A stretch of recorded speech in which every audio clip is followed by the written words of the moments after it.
సరే ఫైన్, ఒక మొండి ఎలక్షన్ ఆఫీసర్ కి ఒక మొండి పాలిటిషియన్ కి జరిగితే ఇలానే ఉంటుందేమో. ఫర్ ఎగ్జాంపుల్ ఎప్పుడో జరిగింది ఇది కూడా, నితీష్ రెడ్డి వాళ్ళ నాన్న లాలూ ప్రసాద్ యాదవ్ ఉన్నప్పుడు ఎలక్షన్ ఆఫీసర్ గా అపాయింట్ అయినప్పుడు వాళ్ళిద్దరికి మధ్య కూడా బాగా కొట్లాటలు జరిగాయి. సో అట్లా రియల్ లైఫ్ ఇన్సిడెంట్స్ చాలానే జరిగాయి. ఉన్నాడు అట్లా, ఇలాంటి రియల్ లైఫ్ లో ఉన్న ఎలక్షన్ ఆఫీసర్ కూడా ఉన్నాడు ఇట్లా. అదే చెప్తున్నా, ఇప్పుడు ఆ బీహార్ ఎలక్షన్స్ ఏదైతే ఉండేనో ఆయన తెలుగు, ఆయన కూడా ఆ బీహార్ ఎలక్షన్స్ లో నిలబడ్డ ఎలక్షన్ ఆఫీసర్ కూడా తెలుగు ఆయన, అందుకే నాకు గుర్తుంది. బట్ అవన్నీ రియల్ లైఫ్ ఇన్సిడెంట్స్ అన్ని పక్కన పెట్టేస్తే మూవీ మాత్రం మంచి కమర్షియల్ పీస్. అందరూ వెళ్ళి హ్యాపీగా ఎంజాయ్ చేయండి. పాటల్ని కానీ డైలాగ్స్ ని కానీ ఎలివేషన్స్ కూడా ఎక్కడ తగ్గలేదు. తమన్ గారు బీజిఎం సాంగ్స్ ఆయన కూడా ఎక్కడా తగ్గించలేదు. వింత అదే స్టార్టింగ్ లో మేబీ వింతగా అనిపించచ్చు, రొత్తగా అనిపించచ్చు, కానీ వినగా వినగా అవి స్లో పాయిజన్స్ అన్న తమన్ గారి సాంగ్స్ యూజువల్లీ అలానే అనిపిస్తాయి అందరికి. అది ఎవరిని తప్పు పట్టలేము. ఈ మంత్ 14th లో సాంగ్ రిలీజ్ చేసి సాంగ్ పెట్టి మళ్ళీ రిలీజ్ చేస్తారు, కమర్షియల్ కోసం చేశారు. అది మేబీ కమర్షియల్ కోసం అని, అంతే కమర్షియల్ పర్పస్ కోసమే, ప్యూర్ కమర్షియల్ పర్పస్ కోసం సినిమా టాక్స్ అందరి మౌత్ ఆఫ్ వర్డ్ కోసం అది చేయొచ్చు, అది తప్పలేదు. ప్రమోషన్స్ కోసమే అది, అంతకుమించి ఇంకేం కాదు. అర్థం కాలేదు అన్న, చాలా వర్తున్నాయి. ఎందుకంటే మీకు సాంగ్స్ అనేవి ఎంత ప్లస్ అయ్యాయి సినిమాకి అంటే, సినిమాని ఇంకా చూద్దాము అన్న ఎంతోజియాజం ని ఎక్సైట్మెంట్ ని ఆడియన్స్ లో అయితే కలిగిస్తాయి. నాకైతే కలిగింది అది. ఎందుకంటే ఒక్కొక్క సాంగ్, ఒక్కొక్క ఫ్రేమ్, ఒక్కొక్క సెట్, ఒక్కొక్క గ్రాండియర్ చూస్తుంటే అసలు కళ్ళు చెదిరిపోయినాయి. ఆ స్క్రీన్ ప్లే, ఆ కొరియోగ్రఫీ, ప్రభుదేవ గారి కొరియోగ్రఫీ, వాళ్ళిద్దరి మధ్య ఉన్న కెమిస్ట్రీ, కియారా అద్వానీ గారి స్క్రీన్ ప్రెజెన్స్ కూడా, అట్లనే అంజలి గారికి యాక్టింగ్, శ్రీకాంత్ గారి యాక్టింగ్, రాజీవ్ కనకాల గారి యాక్టింగ్. రాజీవ్ కనకాల గారి గురించి కూడా చెప్పక్కర్లేదు, ఆయనకి మళ్ళా పాపం సేమ్ క్యారెక్టర్ దొరికింది. 5 నిమిషాలు ఆంఫట్ అంతే.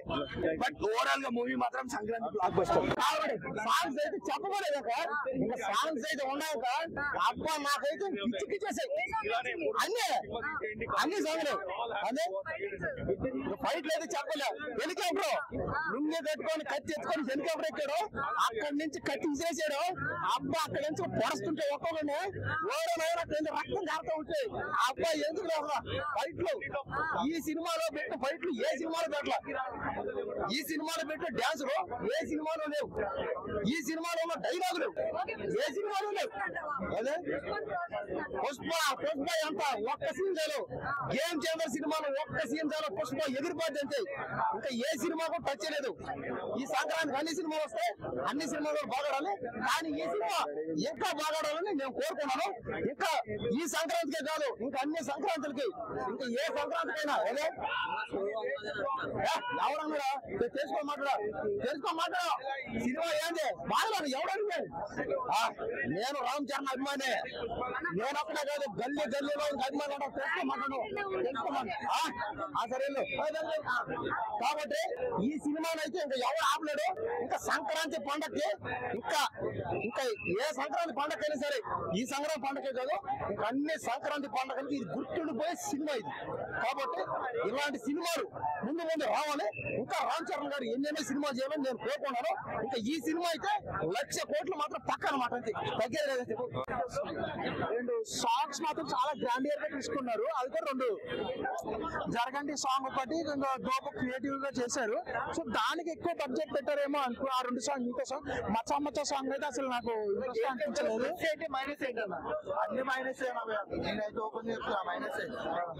వీళ్ళు ఫాస్ట్ వచ్చేసి ఏంటంటే అన్న, ఇది రామ్ చరణ్ క్లాసిక్స్ ఉన్నాయి, కొన్ని స్క్రీన్ షార్ట్స్ ఉంటాయి, కొన్ని అవి చాలా బాగున్నాయి.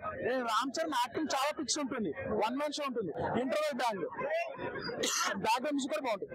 డ్రాబ్యాక్ వచ్చే ఏంటంటే ఇది శంకర్ సినిమా కాదు, అంటే ఇండియన్ 2 కంటే బెటర్.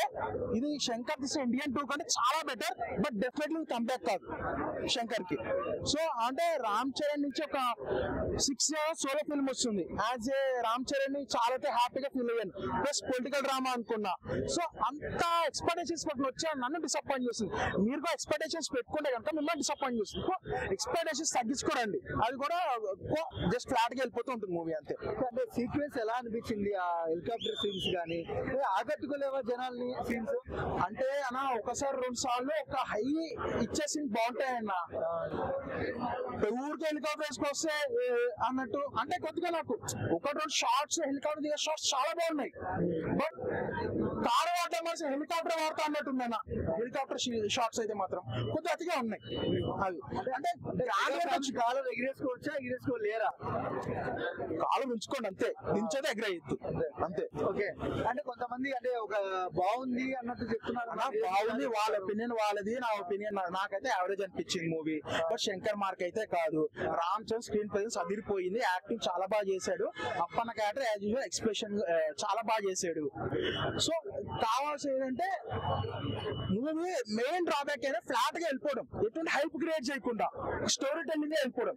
సో అక్కడ డ్రాబ్యాక్ వచ్చింది మెయిన్ థింగ్ అది. అండ్ కియారా అప్పుడప్పుడు డిస్టర్బ్ చేయడం, ఎందుకంటే రామ్ చరణ్ కియారా సెట్ కాలేదు అనిపిస్తుంది వినయ్ దేవరామ దీనికి అంతే చెప్తాను. మూవీ నాకు నచ్చింది, బాగుంది అనమాట. మూవీ వచ్చేసి ఫస్ట్ హాఫ్ బాగుంది, సెకండ్ హాఫ్ బాగుంది, మూవీ బాగుంది. సో ఇందాకే వచ్చేటప్పుడు ఎస్కలేటర్ వచ్చేటప్పుడు కొంచెం మొబైల్ చూస్తా ఉంటే కొంతమంది వచ్చేసి వాంటెడ్ గా ఏదో నెగిటివ్ చేయాలి అది శంకర్ గారు అవుట్ ఆఫ్. నేను కూడా ఒప్పుకుంటాను, శంకర్ గారు భారతీయుడు 2 చూసిన తర్వాత నాకు కూడా పెద్ద అసలు భారతీయుడు అసలు నచ్చలేదు. కంప్లీట్లీ హెడేక్ లాగా అనిపించింది, అవుట్ ఆఫ్ ఫామ్ శంకర్ గారు అనుకున్నాను. కానీ గేమ్ చేంజర్ చూసిన తర్వాత శంకర్ గారు is back, is kind of back అని నాకు అనిపించింది. నిజంగానే మంచి మూవీ బ్రో. ఇది నేషనల్ అవార్డ్ అంతా సెకండరీ కానీ బట్ మనకైతే ఈ మూవీకి మంచి సోషల్ ఇష్యూస్ అయితే బాగా కవర్ చేస్తారు. రామ్ చరణ్ యాక్టింగ్ కావచ్చు, మూవీలో మంచి సోషల్ ఇష్యూస్, ఈ కరప్టెడ్ పొలిటీషియన్స్ ని హానెస్ట్ ఐఏఎస్ ఆఫీసర్స్ ఎట్లా ఎదుర్కోవాలి అనేదంతా కూడా సో చాలా బాగా చూపించాను. రామ్ చరణ్ గారి యాక్టింగ్, ఆయన మూవీ బై మూవీ ఆయన వచ్చేసి ఆయన క్రియేటివిటీ కావచ్చు, ఆయన ఇన్నోవేటివ్ గా ఆయన పర్ఫార్మ్ చేస్తా ఉన్నాడు. లైక్ రంగస్థలం తర్వాత ఆయన బెస్ట్ మళ్ళీ RRR లో ఇచ్చినాడు. RRR తర్వాత ఈ మూవీలో కూడా ఆయన one of the best performances ఇచ్చినాడు. బ్రో ఇండియన్ కి అంటే ఇండియన్ 2 అనేది అసలు బాగాలేదు, నాకైతే నచ్చలేదు అనమాట. ఓకే పాన్ ఇండియా మూవీ అంటున్నారా మీరు? Definitely pan India, it's not only up to Telugu mark అనమాట. సో తెలుగు, తమిళ్, కన్నడ, మలయాళం, హిందీ ఓవరాల్ ఇంకా అవుట్ ఆఫ్ ఇండియా కూడా అందరికీ కనెక్ట్ అయ్యే టాపిక్. ఎందుకంటే కరప్షన్ అనేది ఎక్కడైనా ఉంటుందన్నమాట, ఐఏఎస్ ఆఫీసర్స్ ఎక్కడైనా ఉంటారు కాబట్టి సో అందరికీ బాగా మంచిగా కనెక్ట్ అయ్యే టాపిక్. అండ్ రామ్ చరణ్ గారి యాక్టింగ్ కూడా బాగుంది, చాలా బాగా పర్ఫార్మ్ చేశారు. అంటే more than game changer Ram Charan versus SJ Suryah లాగా మనకు అనిపిస్తుంది అనమాట. అంటే ఎస్జే సూర్య గారు కూడా ఇంకా ఆయన గురించి మనం చెప్పాల్సిన పని లేదు, బ్రిలియంట్ యాక్టర్. సో ఇద్దరు యాక్టింగ్ అయితే చాలా బాగా చేస్తారు. అండ్ ఇంట్రడక్షన్స్ అంటే ఇప్పుడు రామ్ చరణ్ గారు అంటా ఉన్నారు, అందరూ వచ్చేసి చిరుత నుంచి ఆయన ప్రూవ్ చేసుకుంటా ఉన్నా.